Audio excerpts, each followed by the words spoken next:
Alors j'ai fait des études de droit, puis de criminologie, droit pénal et criminologie, à l'Université libre de Bruxelles. À la suite, j'ai directement travaillé, après une agrégation en droit, j'ai été enseignant dans l'enseignement secondaire en Belgique. Puis ce n'est qu'après que j'ai repris un diplôme d'études approfondies à l'époque qui permettait de conduire à une thèse en philosophie du droit. Et à la suite de ça, j'ai effectué ma thèse aux facultés universitaires Saint-Louis en co-tutelle avec l'école des hautes études en sciences sociales pour travailler sur la question de la gestion des risques en prison et la question de la responsabilisation aussi des détenus. Donc c'est une thèse ensuite qui a été soutenue en 2009 et qui a conduit à un post-doctorat pour travailler, donc financé par le Fonds national de la recherche scientifique belge, pour travailler plus particulièrement sur la question du management des prisons en France, Belgique et Royaume-Uni. Puis en 2013, j'ai été recruté au CNRS, donc après ces 3 ans de post-doctorat, j'ai été recruté au CNRS pour travailler sur la question des mobilisations du droit par notamment des associations de victimes de crimes et à l'inverse des associations de protection des droits des détenus qui saisissent la Cour européenne des droits de l'homme. J'ai été affecté à l'Université de Strasbourg dans un premier temps, où j'ai obtenu plusieurs contrats de recherche, notamment aussi pour travailler sur un contrat d'initiative d'excellence, pour travailler sur les impacts de l'austérité économique sur les droits de l'homme, la protection des droits de l'homme. Et j'ai eu 2 contrats de la Commission européenne pour travailler sur la question des mobilisations du droit et des droits de l'homme par des associations de protection des droits de l'homme dans différents pays en Europe. Puis j'ai été muté à Droit et Changement Social, donc il y a un laboratoire à Nantes, où j'ai exercé une direction pendant 4 ans de laboratoire. Et puis ensuite j'ai demandé ma mutation à l'IOD. Voilà, où j'ai obtenu entre-temps à la fois un projet ANR et un projet ERC, mais j'y reviendrai ultérieurement.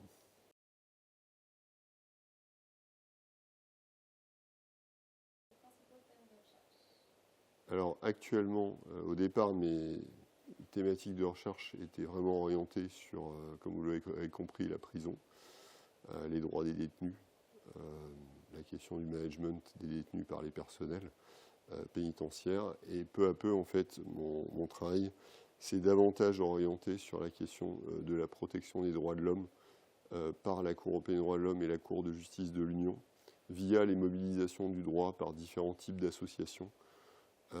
Et en particulier, mon projet ERC porte sur les combats entre ONG dites libérales et ONG dites conservatrices par rapport à un certain nombre de thématiques sociales à fort impact, donc qu'il s'agisse d'avortement, d'euthanasie, de conception médicalement assistée, de pornographie, de prostitution, de politique de détention et de discours de haine et de crimes de haine. Donc voilà un peu les grosses thématiques sur lesquelles je travaille dans le cadre de ce projet ERC qui a commencé le 1er janvier 2025.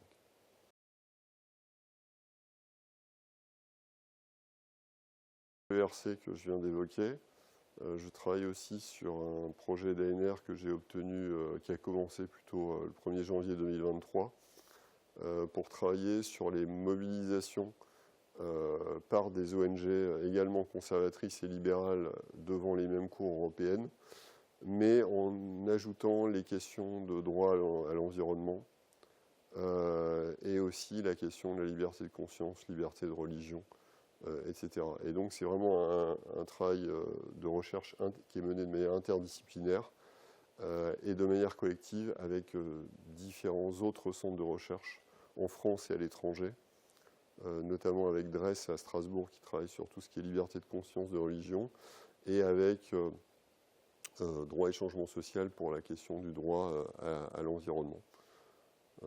Voilà un peu. Donc, ce qui m'intéresse aujourd'hui vraiment de développer et à l'avenir peut-être de manière plus importante, c'est cet aspect collectif de la recherche.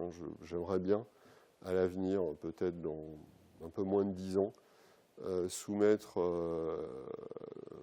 au Conseil européen de la recherche un projet Synergy Grant qui implique en fait 3 chercheurs et un énorme budget de recherche donc pour travailler sur des choses qui sont à la limite, par exemple des sciences humaines et des sciences dures, voilà, etc. Donc c'est vraiment, je pense, travailler en complémentarité avec des gens qui ont des compétences différentes et pouvoir les réunir dans un projet est vraiment très stimulant.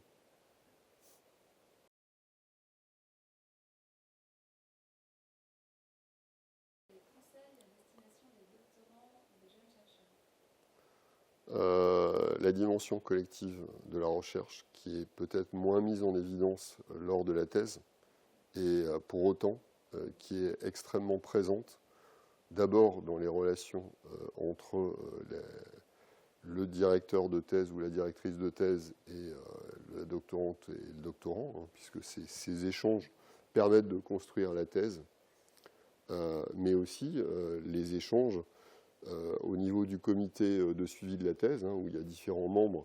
Donc c'est vraiment, à mon avis, insister, et aussi sur les lieux de socialisation de la recherche. Hein. Un laboratoire, l'IOD par exemple, offre des occasions et des opportunités de faire discuter son travail. Donc c'est, je pense, un équilibre entre ces temps collectifs de recherche et de discussion qui permettent d'enrichir vraiment collectivement sa recherche, et des moments, ce que j'appelle l'osium, qui sont davantage des moments liés à la réflexion personnelle, mais connectés à ces moments de retour collectif sur sa propre recherche.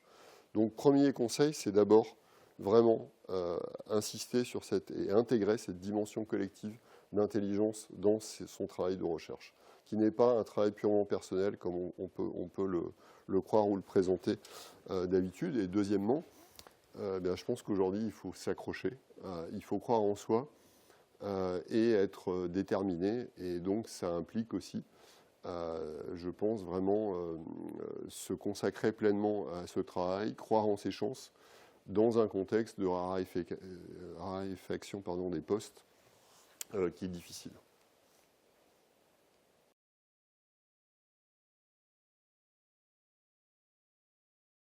Oui, j'aurais 3 conseils.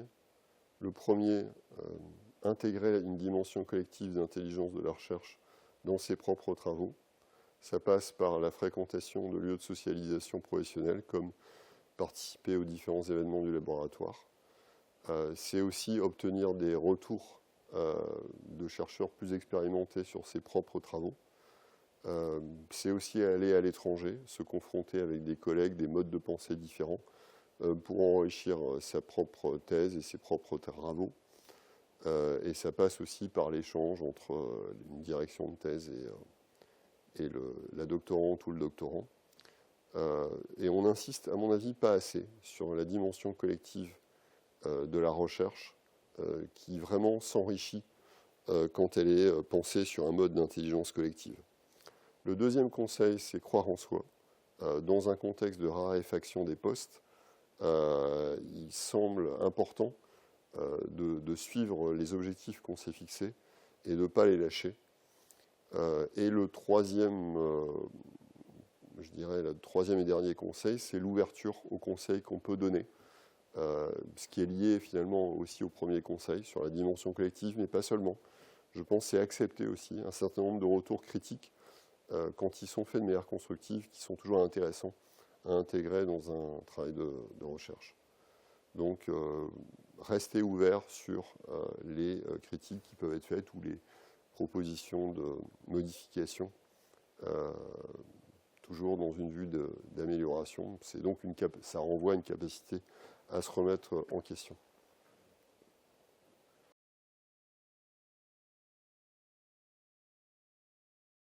J'en vois trois. Le premier est la marche et sur la randonnée, qui permet en fait certainement de sortir du monde purement académique, qui est un monde quand même en partie théorique dans nos disciplines, et qui donc permet de se reconnecter à des formes de réalité, à la nature, etc. Et qui permet paradoxalement de se recharger, de nourrir sa réflexion, voilà, tout en se déconnectant et en se reconnectant quelque part en réel. Deuxième passion, c'est la cuisine. Peut-être aussi pour sa dimension matérielle, créative aussi.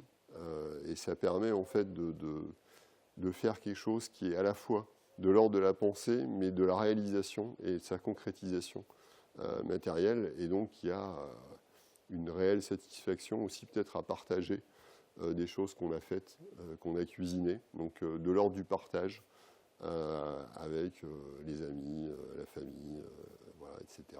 Outre la dimension nourricière. Et troisième et dernier passe-temps, c'est, outre la lecture, hein, forcément, c'est la musique. Donc, sur des dimensions à la fois harmoniques et belles, qui permettent aussi de trouver des sources d'inspiration voilà, pour le travail, mais aussi au-delà des formes de beauté et d'une certaine manière d'évanescence, ou je ne sais pas comment le dire, c'est peut-être pompeux, mais voilà.